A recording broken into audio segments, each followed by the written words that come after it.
welcome to another awesome episode of the Six Figure Roadmap. I'm here with Jamie Atkinson, who's going to be walking us through, these are his words, by the way, how to create a profitable podcast so that you are still monetizing, generating revenue, and growing 1 to 2 years from now, which is when a typical podcast sees that exponential growth. And so he's here today to share with you what assets, tools, strategies you need to stay around so you don't hit that 6-month mark and quit and stop doing what you're passionate about. So I'm excited to bring him on the show and have him drop some valuable insight. Jamie, how are you, sir?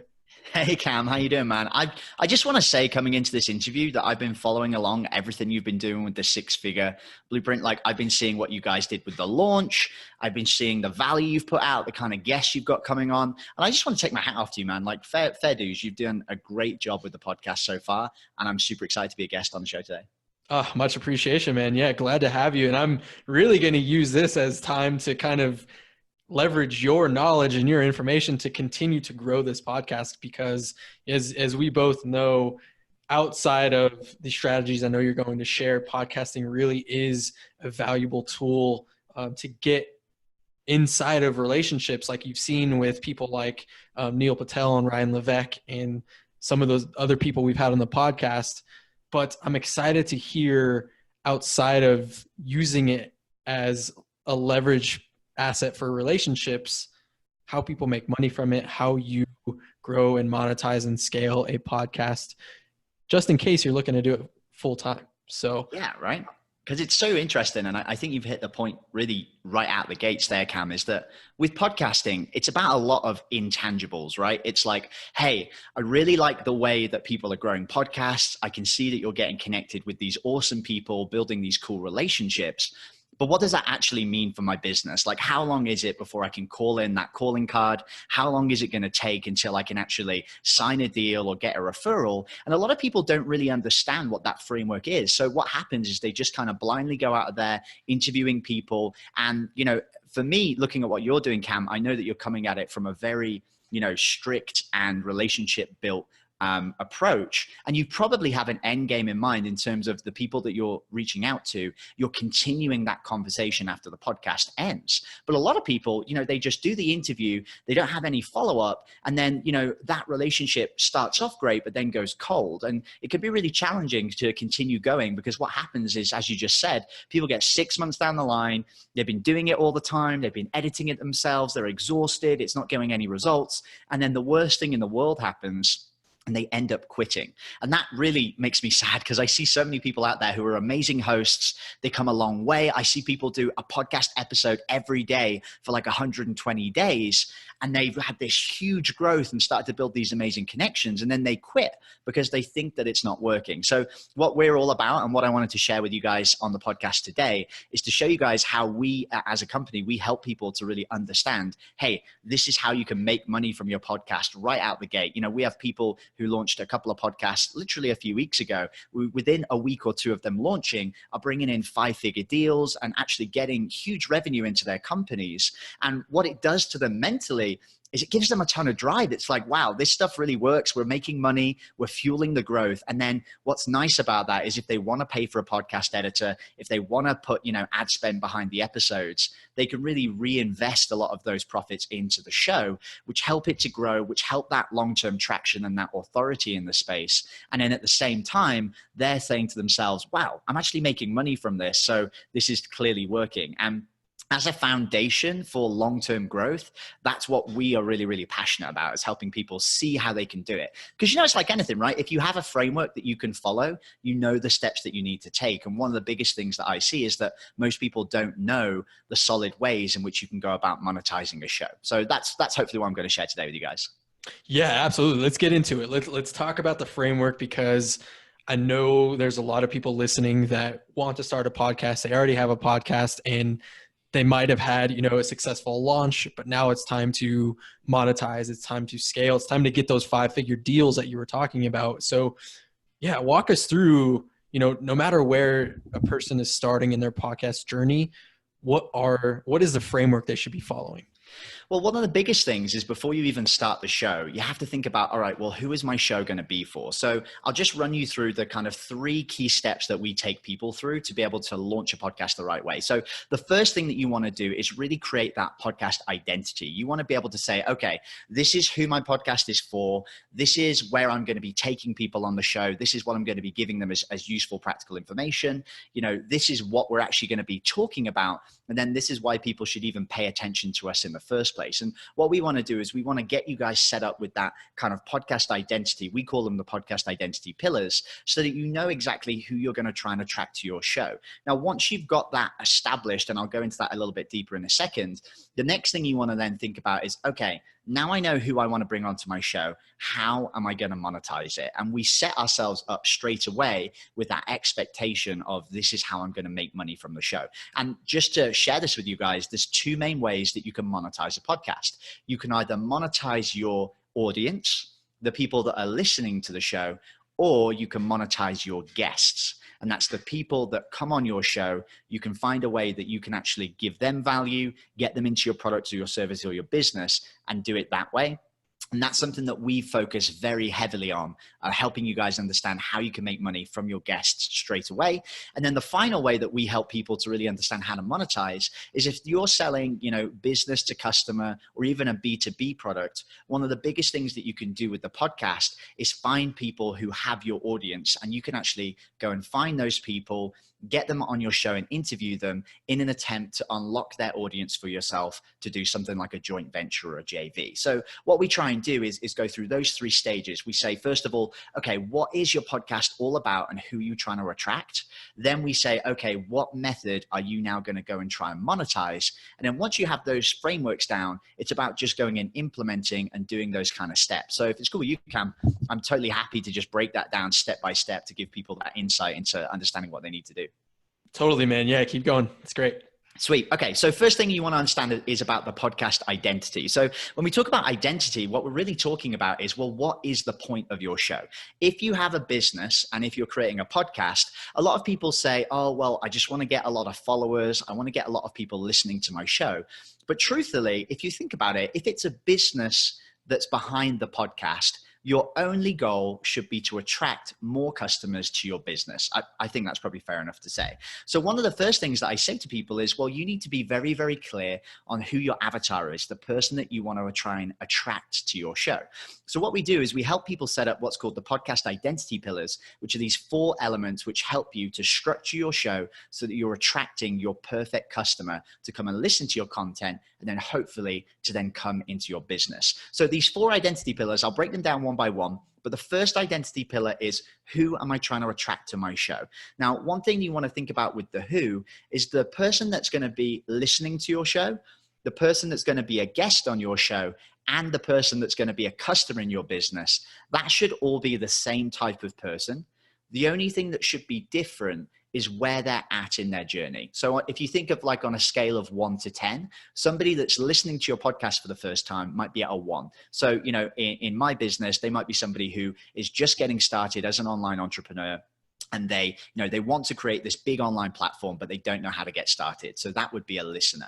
Then you've got somebody who's a little bit further along. Maybe they're a 4 or a 5. So they've started to create their business. Things are going well, but now they need somebody to help them take it to the next level. And that would be the person that might be your perfect customer. And then a little bit further along the scale, you've got someone who's at a 7 or an 8. And maybe that's someone who's been having a lot of success. And that might be the person that you actually get to come on your podcast as an expert to share their experience. The thing that's really interesting about this though, Cam, is you want to make sure that that is the same person all the way through. So if you're trying to attract, say, graphic designers to your business, well, you want your guests, your customers, and your listeners all to be your perfect avatar. And the reason you want to do that is so that by having them on the show, they're going to attract more people who are exactly the same as them.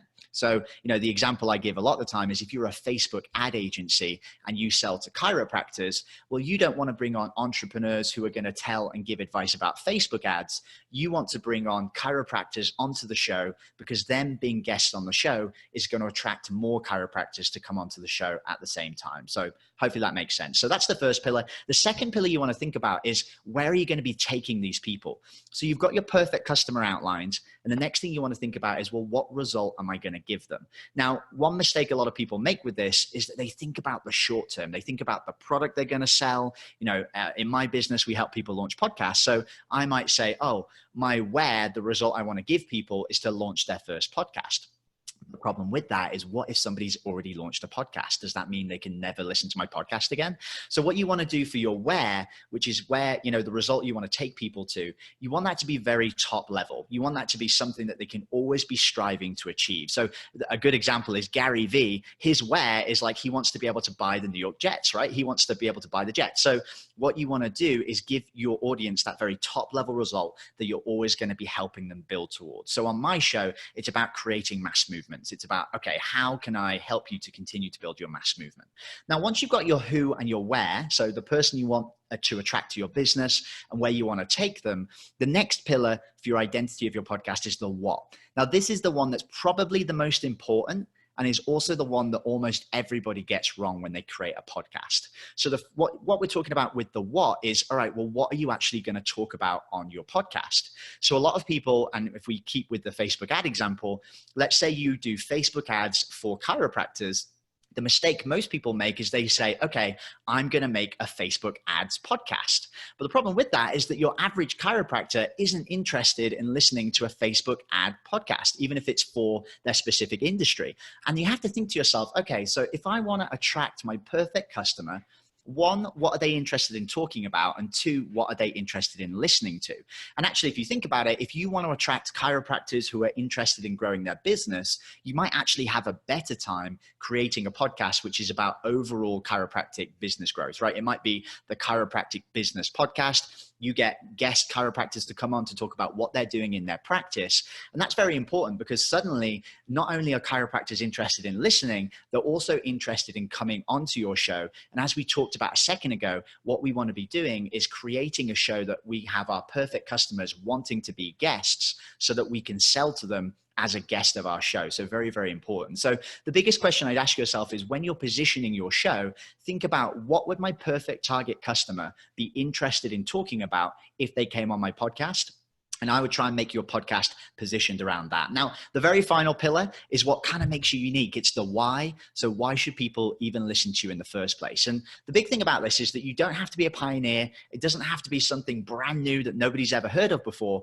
All you really need to do with your why is have something that's unique to your show and to your audience. So one of my favorite things to do is I'll go and listen to podcasts that are in different industries, and I'll get a feel for what I like. I listened to a podcast a while ago, and they talked a lot about failure. They talked about, all right, it's not just the big successes. We want to know about how our guests have failed and how they've gone through that. So what we did is, when we created our show, we made that our unique angle for our customers. So for entrepreneurs who want to create a mass movement, we focused on hearing about the failures when they've created those mass movements and the lessons they learned from that. So that was our unique why. So it wasn't unique. It wasn't the first person ever in the world who talked about failures, but it was unique to our audience. So when you're thinking about your why should people listen, just try and have that one unique aspect. Some people like to, not have stories and cut straight to the chase. Other people like to have really story-driven content.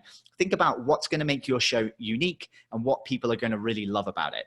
And that's the podcast identity pillars. Now, if you set that up the right way, most people, they can roughly draft it out, but it takes a couple of days to really refine it. But the whole purpose of that is that every time you sit down to put out a piece of content, whether it's an interview, whether it's a solo episode, the goal is you always want to be thinking about, who do I want to attract? Where am I taking them? What are we going to talk about that they will find interesting, and why should they listen to me? And what happens is you create this great branding around your show where every single piece of content and every piece of messaging you put out is being targeted to attract that perfect person. And that's the whole idea behind the podcast identity pillars. Does that make sense, Cam? You with me on that? Yeah, no, I love it. The identity pillars. And there's 4 of them. Yeah. So you've got the who, the what, the where, and the why. So I obviously didn't come up with that. People have been using that for like 1,000 years. But as far as the podcast identity pillars, really it's all just about, all right, who do I really want to get on my show? And how am I going to attract them? And what's going to make them want to be both a guest and both a listener to my show? I love it. And I love the example you gave with the Facebook ads agency. You don't want to create a Facebook ads podcast. Your ideal client is chiropractors. Get chiropractors on there. Another, thing that you could do is dominate your local industry and just go around and get all of the chiropractors in your city, in your state, on your podcast. And it's just a way for you to grow your credibility, grow your visibility, your awareness for your own company. That's what. And it's huge because like when you do that, there's two benefits that happen. One, when you get on that show, even if you don't do business with that person, there's a sense of recognition that you guys are working together one way or the other. So if you go and interview 100 chiropractors in your local area, you become the thing that connects all of those. You're the host of the party. I love a guy called J.R. Rivas, and he always uses the example. Hugh Hefner, back in the day when he had the Playboy Mansion, people would say to him, hey, Hugh, you want to come to our party?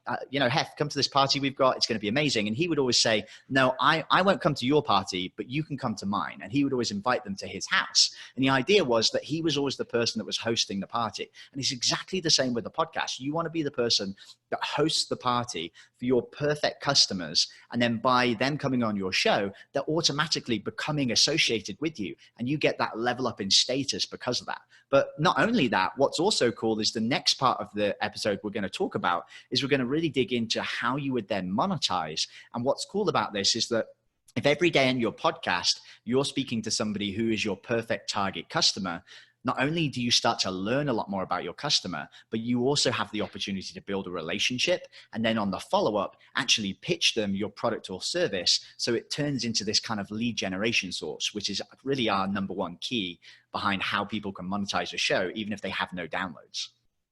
Perfect. All right, let's get into it. I'm excited to learn the two different types. One is monetizing your customers, and the other is monetizing your guests. Do your thing. Yeah, dude, it's going to be fun. So one of the biggest things is to, first of all, think about what kind of business you run. So if you are a B2B business, so if you sell to other businesses, then what's going to be the perfect way for you to go out there and monetize and get money from your podcast straight away is going to be actually monetizing your guests. So the people that come on your show, if we use the chiropractor example, you get Dr. Jim, the chiropractor from down the road, to come on your show. You get on the episode, you do the interview, and then the goal is to sell him into your product or service on the back end. Now, you don't do that on the podcast interview. You do it via a follow-up sequence on the back end. So that's the first way we're going to focus on. And I'll go into that in a little bit of a second. But then the other type of businesses you can have is you can have a B2C business, which is you're a business and you sell just to your everyday regular customers. Now, a lot of people say, well, Jamie, why can't I use the other method? Well, the problem is if you just try and get a random person to come on your podcast on an interview, it's weird. They're like, hey, Susan, I noticed that you're interested in buying one of my fitness products. I'd love to interview you. And she'd be like, why? I'm just, a mom with 3 kids. Like, why do you want to interview me? And it becomes a little bit weird. You don't really want to get into that situation. So if you're in a B2C type of business, so you sell directly to customers, not to other businesses, then one of my favorite ways to monetize is actually to go out there and find out, okay, which businesses do have my customers in a customer list, whether it be via an email list or a Facebook group or, Instagram or whatever their network is. If they have access to your perfect customers, you want to then go and interview them, build up that relationship. And then on the back end, you want to pitch them a joint venture, which a JV, if you guys don't know at home, is basically where you reach out to somebody, you say, hey, I have this product. I would like to sell it to your customers, and we will both get a cut from it. So it's kind of like a 50-50 split. So it's a win, what we call a triple win. It's a win for you because you make money and get your product out there. It's a win for them because they make money and they also give their customers value. And it's a win for the customer because they get access to amazing product, usually at a special rate or deal. And then they're able to go and implement and take that next step. So that's the 2 different ways that I'm going to be sharing about on the episode. There are other ways you can get sponsorships and ads, but in my opinion, sponsorships and ads is one of the worst ways to monetize a show because it's all based off how big your audience is. And the problem with that is there's nothing unique about that. You're basically a commodity in the podcasting online space where it's not about what value you bring. It's more about how many downloads, how many listeners, and all of those types of metrics. So you can sometimes get good deals on those. But for me, this is my number one way to monetize, because it doesn't matter how many people, you could literally get no downloads on your podcast and you can still make money. We had one guy and he launched this podcast, and a week before he launched his podcast, because he did pre-interviews, he'd already closed a $2,000 deal before his podcast had even launched, which was super, super cool. We like that a lot. Oh, I love it. Okay. So I want to hear more about this follow-up process, right? Is it emails? Is it over the phone? Is it social media? How are you following up with your guests or your customers? 100%. So let's break it down. So the first thing you want to do, and a lot of people who are in sales will tell you this, a lot of people will say, well, how are you closing these customers? What's your close process? And the truth is, from the very first part of the time that you speak to them, you're closing them all the way through. A sales analogy that I used to love is that when a customer comes in the front door of your store, what you want to do is, if you imagine you're taking them down a long corridor, what you want to do is, as you go down that corridor, there's a bunch of doors and a bunch of exits that they can walk away from. And what you want to do is, as you're walking your customer down that corridor, you want to start closing all of these doors, which are, the objections and the reasons they might not want to buy your product. You start closing these doors as you walk down this corridor. So at the end, by the time you say, hey, would you like to buy my product? You've already closed all of the exits. So the only choice they then have is to go with you and to buy your product. So hopefully you guys got that analogy, and it's pretty difficult when we're on a podcast. I hope I didn't confuse you guys with that. So, so what you want to do is that when you're getting people onto your podcast as guests, there's a couple things you want to do. So the first thing you want to do is really set the expectation on the podcast. So you're not going to be pitching these people on the podcast. Your only goal is to build a relationship with the people that are coming on your show. But what you also want to be doing is you want to be finding out about where they are in their business right now and where they want to get to in the future. One of the biggest things that any sales script will tell you is that you need to understand where the starting line is, and you need to understand where the goalpost is. Because if you don't know where they're starting from and you don't know where your customer wants to get to, then if you just pitch them a product, there's no way that you can know if that product is going to be a good fit for them or not. If you know where they're starting from and where they want to go to, though, you can make your product the bridge between the two, which allows you to then say, hey, I know that you said that you currently, have no clients coming in. And I know you said you wanted to get to having 10 clients a month. Here's my product, which is going to help you do that. So if we use the Facebook ad analogy with the chiropractors again, we might have somebody that comes on an interview, and one of the questions we ask them in the interview is, so tell me, where are you at with your practice right now? How many customers are you serving on a typical month? And what you want to do is, before you get into that podcast interview, you want to, make sure that they're super open and super comfortable. A lot of the time I'll say before an interview, I'll say, hey, here's all the questions that I want to ask you. Do you want to have a chance to look through? Because I really want to dig deep on some of these questions so that we can really help our audience. And one of the really big interviewing techniques I actually got from Andrew Warner from the Mixergy podcast is that anytime you ask somebody a question, tell them the reason you want to know the answer of that question. So if I said to you, Cam, and I got you on an interview and I just said, hey, Cam, how much money is your business doing every month? That is a question which, unless you're super open, most people are going to immediately have their wall come up. They're going to not want to answer it. It might throw the relationship in the interview, and the rest of the interview can be kind of closed off and very, very difficult.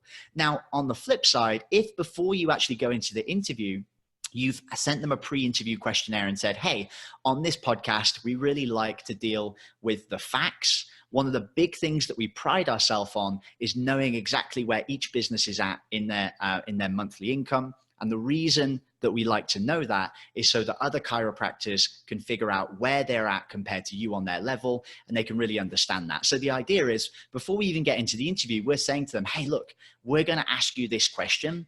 Is that okay? And by the way, here's the reason why we would like to know that question. Now, when you do that before the interview happens, it allows you to, really break down any of those walls. And suddenly you can dig a lot deeper into what your potential prospect is going to be telling you, with the end goal being, one, to give a lot of value to your audience, but at the same time to find out exactly where they're at in their business so that you can make sure the product you're offering them on the back end makes total sense. Now, Cam, is this making sense so far? I know sometimes when we start to talk about sales, it can get a little bit confusing sometimes. I'm trying to make sure it's kind of simple. Yeah, no, it makes sense. So you're saying don't sell them on the podcast, but send them, pre-created questions, and then what's happening after that? What's happening Yes. post-interview? Exactly. So what we want to be doing is we want to basically set the foundation and say to them, and you don't always have to send the questions ahead of time. I'll speak to a lot of people and I'll say, hey, look, I'm going to ask some tough questions on this interview. And the reason I want to ask those questions is so that our audience can get the best value. Did you want me to show you those questions, or do you trust me enough to just hit you with them on the fly? And most of the time they'll say, Jamie, I trust you, you go ahead. Now, what happens there is we've just got permission from them to ask them really hard questions. So when we ask them on the interview, they're going to be a lot less defensive than what they might have been if I just hit them with them completely randomly. Does that make sense? Yeah. No, it makes total sense. I love it. Okay. Okay, so we've been through the identity pillars. We've been through monetization. What's next? So the biggest thing is really the follow-up point. So you have this amazing interview with someone that's going to be your perfect prospect. So let's take it back to the Facebook ad example. So, you sell Facebook ads. You've spent this whole interview just talking about growing this chiropractor's business, what they're doing in their business, where they want to grow to, all the amazing stuff they've done. And then the interview ends and you think to yourself, how the hell am I now going to speak to this guy about Facebook ads and sell him on my products or service? Because we haven't talked about it at all throughout this process. So there's a couple of things you want to do. So first thing you want to have done is figured out, all right, where are they actually trying to get to? So what's some of the challenges that they're facing right now? Where are the goals that they want to achieve? And what I'll usually do is at the end of an interview, I'll keep the conversation going for another 5 or 10 minutes, man, thanks so much for that interview. I can't believe you said that. Tell me a little bit more about this. I would love to hear more about what you're doing in your practice. Man, I can't believe you guys have grown crazy. You ask them a bunch of follow-up questions just to keep the conversation going. And then what you want to do is when you're getting towards the end of that interview, you want to set a follow-up conversation that's going to happen. You want to say to them, all right, Jerry, I appreciate the interview so much. Listen, I just want to make sure that I'm following up with you next week to make sure we haven't missed anything. Let me pencil in a date that I can get on another call with you. How does next Tuesday at 9 o'clock sound? So you get them to agree to already get on a call this time next week. And then what you want to do in between that point is sometimes you want to go back and listen to the interview, but you basically want to come up with a plan about how you're going to pitch them on your product or service. Now, Tuesday rolls around and you say to them, hey man, so, all of the podcast has been edited. I was listening back to it. And I noticed at one point, you actually said that one thing that you're really struggling with right now in your business is being able to get more local clients coming into your business. I actually had a really great idea about that. We sell this amazing product that helps chiropractors like you to grow their business like crazy. Have you got a couple of minutes where I could run through that with you to see if you think it would be a good fit for your business? So you kind of drop that in where you said, hey, I heard you said this. I've actually got a great idea. Would it be okay if I got your permission to tell you about it? And it's really important that you ask them that, because what happens then is that when they say yes, they've given you permission to then pitch them your product. And then all you do is you start to go through your regular sales pitch that you might have, where you talk about, all right, well, where are you at right now? Where do you want to go to? I remember you saying that you wanted to grow like this. And then at the back end, you then pitch your product and make sure you make them an offer. So one of the biggest things that I always see in sales is that to have the most success, you just need to be the person that makes the most offers, because you'll get, a great salesman which closes at a much higher rate. But in my experience, the person who makes the most offers is the person that makes the most money. So all you want to do is make sure that you find out about where they're at, find out where they want to go to, make them an offer about how your product can help them get to that result, and then see if they're interested. And my favorite thing to do is to, tell somebody my idea, say to them, hey, this is what I want to do. This is what I think it would be awesome for you. What do you think? And when they say, yeah, Jamie, that's a really cool idea, all you then need to say is those magic words, which is, would you like some help with that? And then if they say yes, then you can go and break down the full pitch and work out all of those details. But what I found is through this process is that you're able to actually get a very reliable and consistent way where you can get and speak to your prospects almost on autopilot every single day of the week. So for us, we'll try and schedule 5 interviews a week. on those interviews, we'll have maybe 50% of the people who we speak to will be open to getting onto this kind of follow-up conversation where we pitch them this idea. And then you'll have probably around 25 or 50% of those people who will close, sometimes at a higher rate. So, if you're doing 5 episodes a week, you'll get about 10 people on those sales calls. And if you can close 25 to 50% of them, you're closing probably between 2 and 5 clients every single month just from doing podcast interviews with your perfect prospect. So the question then becomes, all right, well, how much is that worth to you? I mean, if you're a Facebook ad agency, the lifetime value of that customer might be worth $20,000 across the year. So if you can close 2 to 5 of those, you're really generating $100,000 worth of revenue into your business across the next year. And if you do that consistently all the time, not only are you creating amazing content, not only are you growing your brand, but you're also then getting deals that are coming into your business almost on autopilot without needing to pay for any lead generation services. I love it. So much actionable advice there on how to monetize your show, because I feel like that's a huge thing. Like we were saying at the beginning of the episode, everyone wants to create a podcast, not only to build relationships, but they see it as a tool to grow their business. And you just showed us some amazing ways to do that. My last question before I get into some rapid fire stuff to get to know you a little bit better. What I've seen happen, especially on this show, when trying to reach, higher caliber people with higher grossing companies to bring them onto the show to share actionable, insightful information like you have, is a lot of them request numbers. They want analytics so that they know that they're getting in front of, one, their ideal audience, but two, a good amount of people that it would be worth their time, right? And so you said, we've talked a lot about how you don't have to have the numbers to make money and monetize your podcasts, right? But to bring on more guests, sometimes you need to have a podcast that has a lot of listeners, a lot of downloads.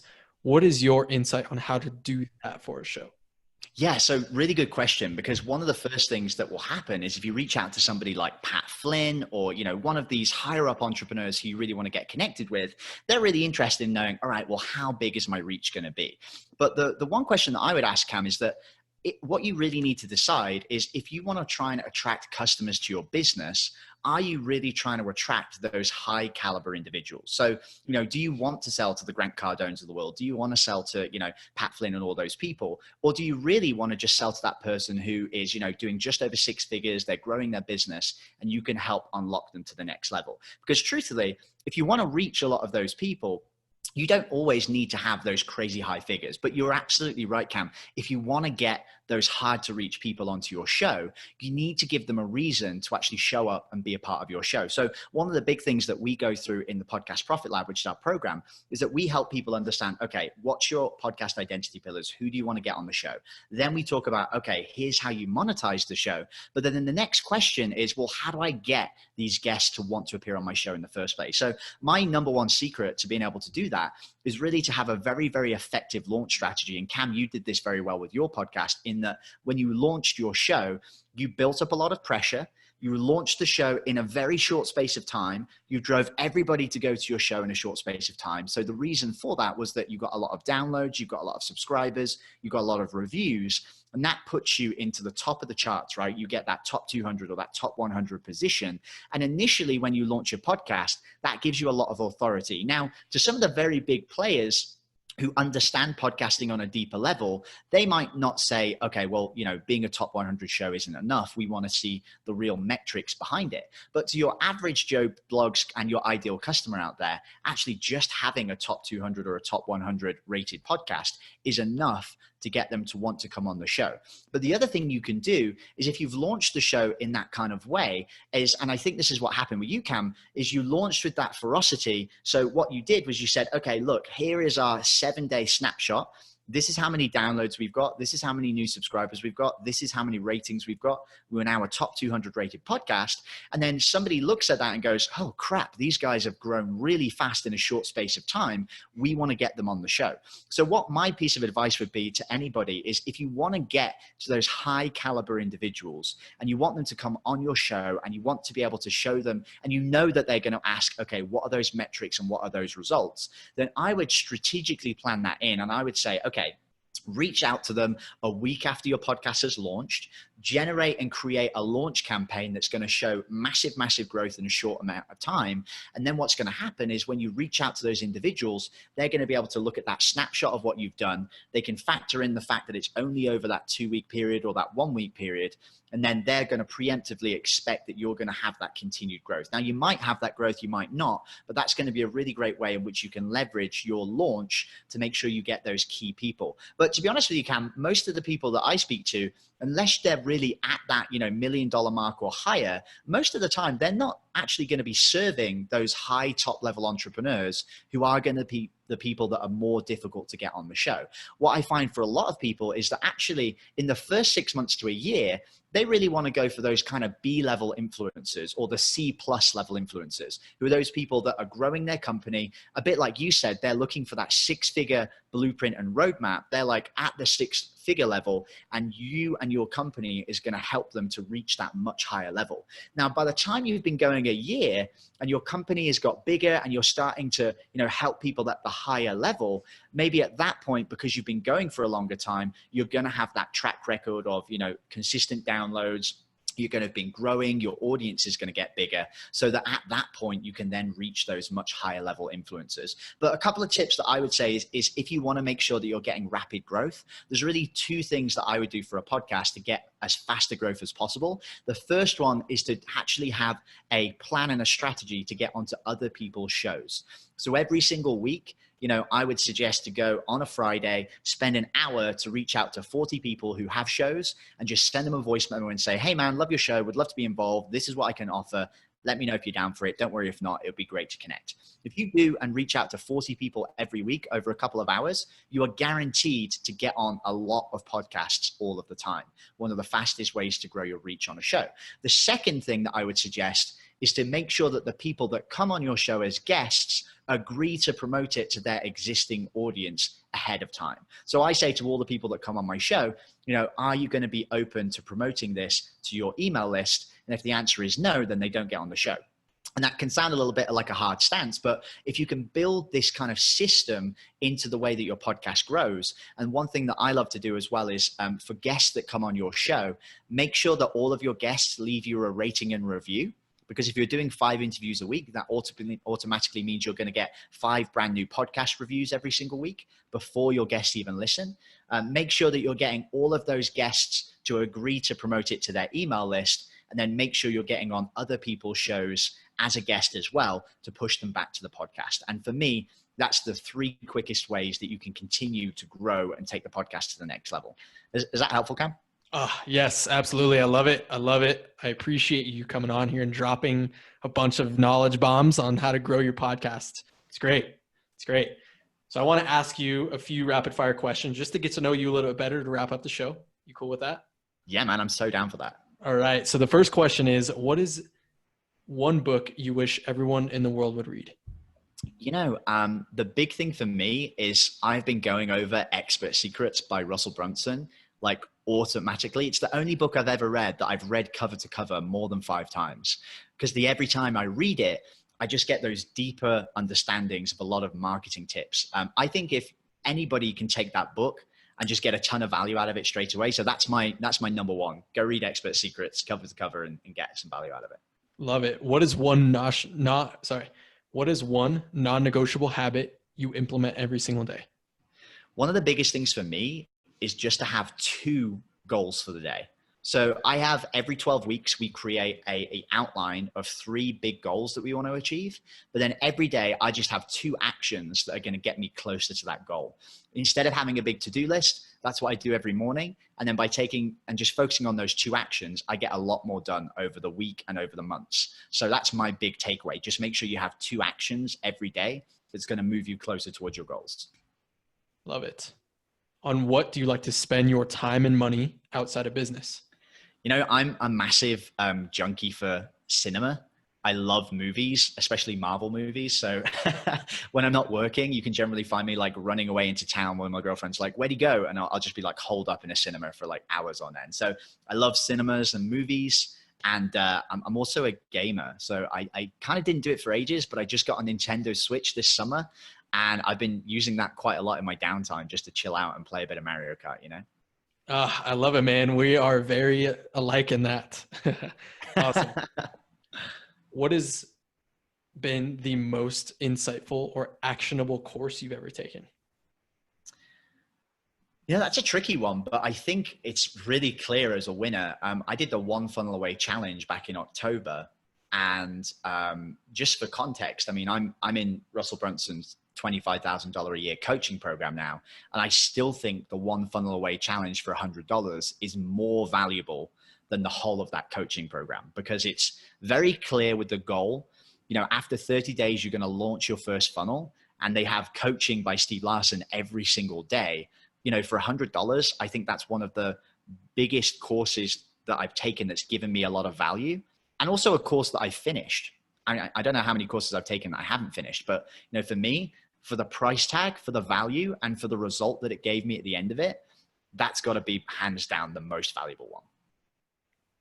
Such a good framework. He's the master of frameworks, Russell Brunson. Yeah. Last question for you.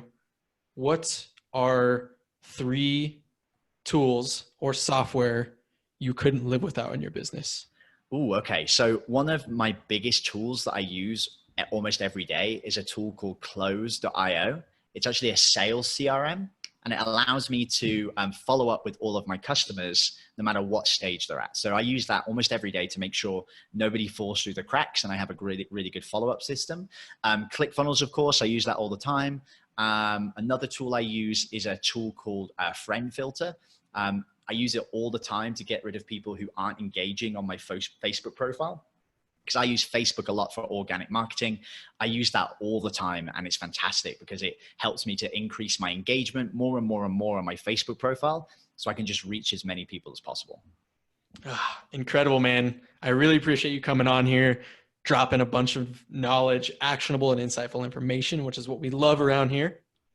Where can people go to learn more about you, join your community, learn from you, grow their podcast, etc.?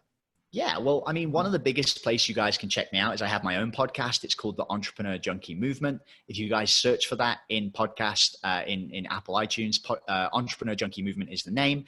We don't talk much about podcasting, but we just talk about creating mass movements a lot. If you guys want specific podcasting help and support, we have an amazing Facebook community called Podcasting 101, 4 ways to monetize a podcast. If you guys want to head to that, you can just go to www.joinpodcasting101.com. We've got a bunch of freebies we give you when you join the group about helping you figure out how to launch your podcast.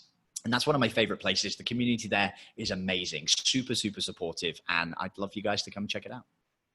Awesome. Guys, if you got some value from this episode, this interview, because he just walked through his entire process. Obviously, he goes in more depth in his service, but he just pretty much gave away everything. So go check out his group, go listen to his podcast. I will put everything in the show notes as always.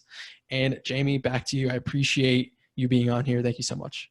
Yeah, man, no, it's fun to be on here. And I'm a big believer you can give away all of your secrets because people sometimes still need help implementing, right? I can tell you how to do it, but it's like somebody that they go for a movie role, right? Everybody gets the same script, but it's the person that reads it the best that gets the gig. So if any of you guys still need help or support, just reach out to me via Facebook and I'm more than happy to give you a hand and see how we can help you. Love it, guys. Thank you so much for tuning into another week of the 6-Figure Roadmap. As always, I appreciate you. And Jamie, thanks again for being on the show. Cheers, everyone.